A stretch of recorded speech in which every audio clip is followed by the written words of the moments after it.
action. Cut the lights. This is it. The night of nights. And oh, what heights we'll hit.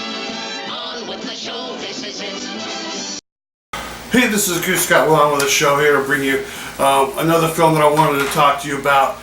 And it was a movie that came in and out of the theaters rather quickly. It was heavily advertised on YouTube and on other television stations. A really raunchy comedy called the Happytime Murders. And I know, like people say, you know, it was supposed to be a comedy. It was supposed to laugh out loud. Again, starring Melissa McCarthy, and it was funny. There were some parts of it that were very, very funny. They were very entertaining. But the film is actually a film noir. It's basically a bit like a crime drama, you know. And I know a lot of people, they look at crime dramas, film noirs, and they kind of like, they're dark, they're, you know, murders and people, you know. And this here was, and I think what threw people off was that of the puppets. The puppets threw people off in this film genre because normally when you see puppets, it's a comedy. It's like, you know, it's like watching the Muppets. It's taking your kids to watch like another Muppet movie. Only this one you couldn't take your kids to because it was way too adult for any kid to be able to sit through and understand. And I think if any adult did take them, I think they would be hardly disappointed. And I even warned people, you know, when I talked about this show in the beginning, that you take your kids to this film because it is very, very adult. That's what threw people off. I think the two things that threw people off in this film was, one, it's a very adult film with the puppets. It's really, really hard for us to make that leap. It's hard for us to make that idea that, hey, this is not your typical Muppet movie. This, you know, this is something that is, you know, a very adult, very out of the box, and something that will lead to something even more entertaining. But the fact that it truly was not a comedy, it was a film noir, I think also threw people off. I think they were looking to see, they were looking to find stuff in it that were funny.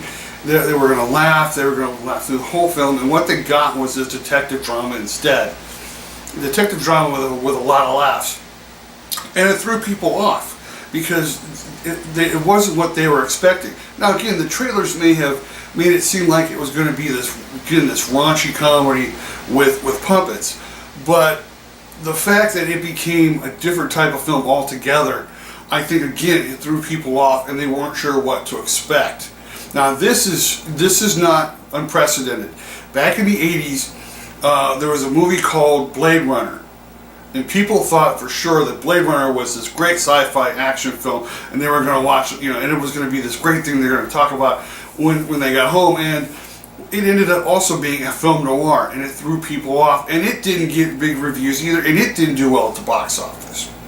I think, in my opinion, the Happytime Murders will be considered a good film. It will be considered something unique a few years down the road, 1 year, 2 years, 5 years down the road. People will watch it and go, oh, that's what it's really about. That's what the film is about.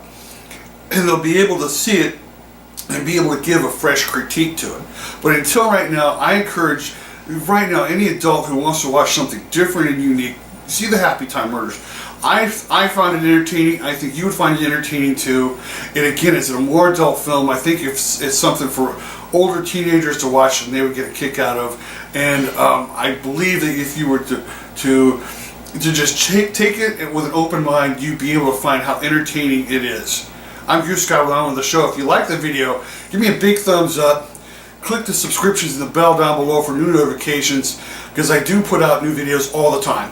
Thank you very much. Go catch a show.